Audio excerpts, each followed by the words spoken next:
George and the Dragon. This story begins in the distant land of the fairies.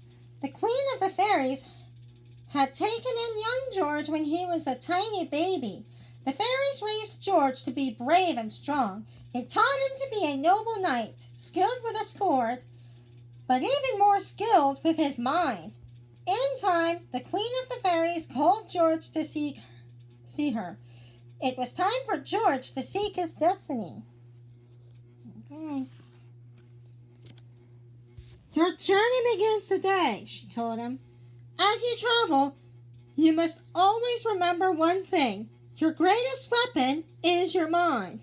Then George set off. He traveled for weeks. As he approached a town called Silene, he noticed the land had changed from lush and green to dark and desolate.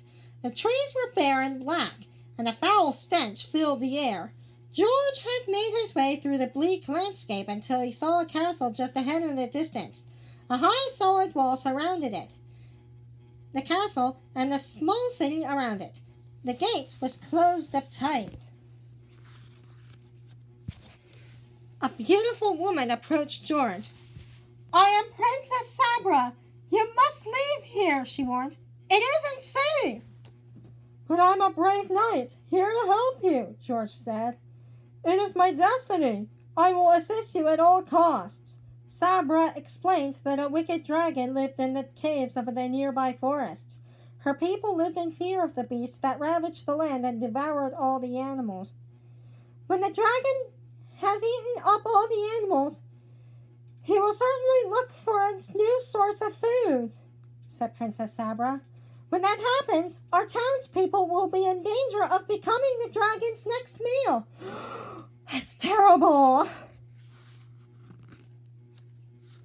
Sabra then told George of a cave in the dark forest where a wise old hermit lived. She thought that he might be able to help. They found the cave and entered. The old hermit stared into his fire. He did not look at them, but he began to chant. Long ago it was told, 2 brave souls will come to know the only way to save the rest. The serpent's weakness is in his breaths.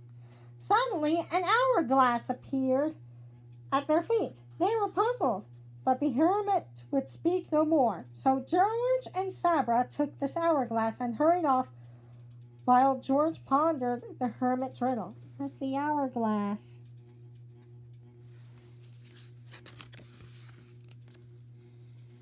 George knew they must hurry to the dragon's lair. They had to get there while the dragon slept. It was their only chance. What do we do? Asked Sabra. We must wait for all the sand to drop through the hourglass, replied George. The dragon stirred. He stood and rubbed its eyes. George watched as the very last grain of sand dropped through the hourglass. The glass turned icy cold. At that moment, the dragon yawned a great fiery yawn.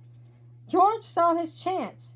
He threw the hourglass into the dragon's mouth.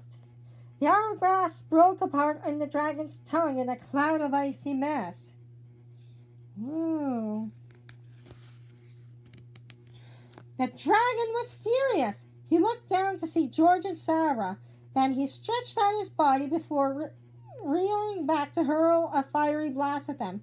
To the great relief of George and Sabra, but to the horror of the dragon, only soft snow came from the green beast's mouth. The dragon took a deep breath and tried again, but his mouth was frozen shut. The hourglass had been filled with magical icy sand. The dragon jumped into the deep warm lake to keep the freezing from inside out. The dragon was never heard from again, living out his days in the warmth of the lake.